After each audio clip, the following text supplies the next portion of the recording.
Welcome. This video from the Computer Department Incorporated will go over each step involved in doing the month-end processes in DLS Financials. You should first watch the training videos on each account type for creating transactions in each account and the daily post in DLS Financials. This video starts with transactions already created and posted within DLS. There are 2 or 3 tabs in the month-end tab of DLS, depending on the version that you are using.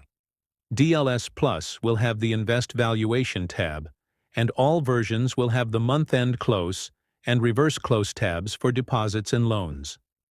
Starting with the month-end close tab, the first thing you will need to do is select whether you want to close deposits, which is the default setting, or loans. No matter which you choose, the process is the same. If you see the warning that all accounts are not closed for the same month, you should take care of that situation first by closing the accounts found at the top of the list that are behind the accounts at the bottom of the list. If the warning is not there, then you can click on the Clear All to Close All button to make sure that all accounts in the list are clear from selection so that you can close all of them. If you wish to close only one or a few accounts, then highlight the accounts that you wish to close before clicking on the Month End button. To select individual accounts, hold the Control button down and when you click on each account. To select a range, click on the top one to highlight it. Scroll down to the bottom one and hold the Shift key down and click on the bottom one. This will highlight all of the accounts between the two. Once you have selected the account or unselected all of them, then make sure that the month that you are closing is the next month to be closed. If not, then click on the drop-down and select the correct month. You cannot close an account for any other month than the next one. If the month you have selected to close is not the correct month, the system will skip over all the accounts that you highlighted that wasn't scheduled to be closed. The periods that are going to be closing with this month-end close are shown in the box below the Date and Command button. You cannot change them as they are for reference only.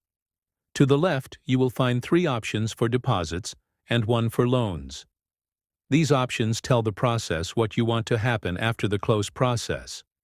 Create Export of Ending Balances will create an Excel spreadsheet file of all the current balances of the accounts for deposits or loans, depending on which you are closing.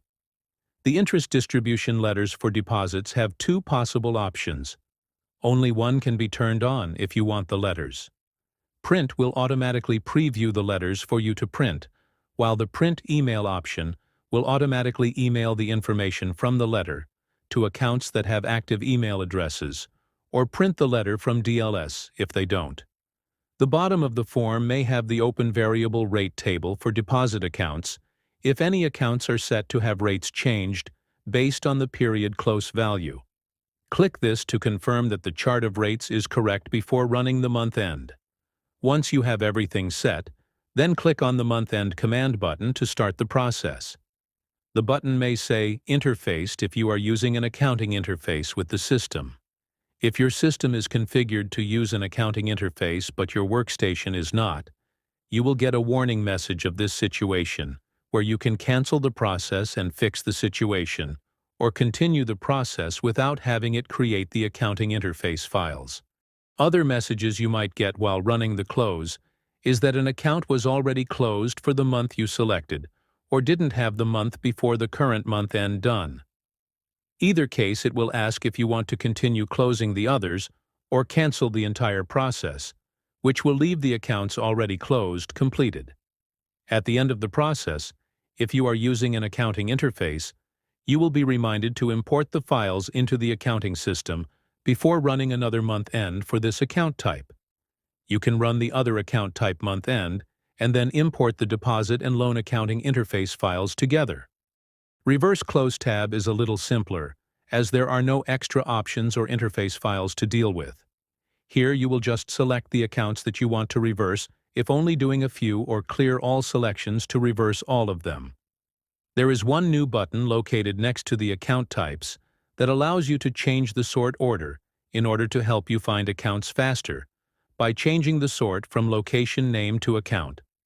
The month reversed should match the closed through date of all the accounts, and then click on the Reverse Closing command button. This will work much faster than the close because it does not have interface files to deal with or need to calculate interest. Again, if you might get a message that an account was not closed for the month you selected to reverse. If you want to continue reversing the others without getting this message for every account, continue reversing but getting the message for every account, or cancel the entire process, which will leave the accounts already reversed completed. You will need to close those if you didn't want them to reverse or to start process over again for the remaining closed accounts. Only one user can be running a month-end or a reverse close function at a time. When you start either process, a switch will be set to block others from running either process. Normally, the buttons are released when the process completes, but if there is an issue with DLS and you get an error that kicks you out of the process prematurely, then everyone is locked out until you reset the switch. To do this, go to the Maintenance tab and find the Reset Lock Switches button. When you click on it, you will either be told that no lock switch is currently on, or a form where you can click on the button to reset the month-end button. For DLS Plus investment accounts, you will use the Invest Valuation for those accounts. The first thing to do here is use the drop-down field to select a current portfolio to do the valuation on. This will open up all the different options that you can run on the portfolio. The first option is to do a value change. Here you will enter the value that the portfolio increased or decreased. This means that if the overall value of the portfolio decreased or had a loss of $10,000, you would enter a negative $10,000 into the field. The next fields show the month that the valuation is for. Between the two command buttons, you will see an option to use prior period end balances. Normally, DLS will use the current value of their share on the last end of the period closing. In this example, it would be the value on June 30th. Doing this means that any increases and withdrawals during the period will affect the portion that will be assigned to them. Checking this option will change it to use the balances at the start of the period, or in this example it would be the value at midnight on June 1st. Increases and withdrawals during the period will not affect the portion that will be assigned to them.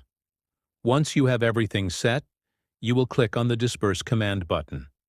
The system will take that amount of the change and create a transaction to adjust the amount of their part of the value change.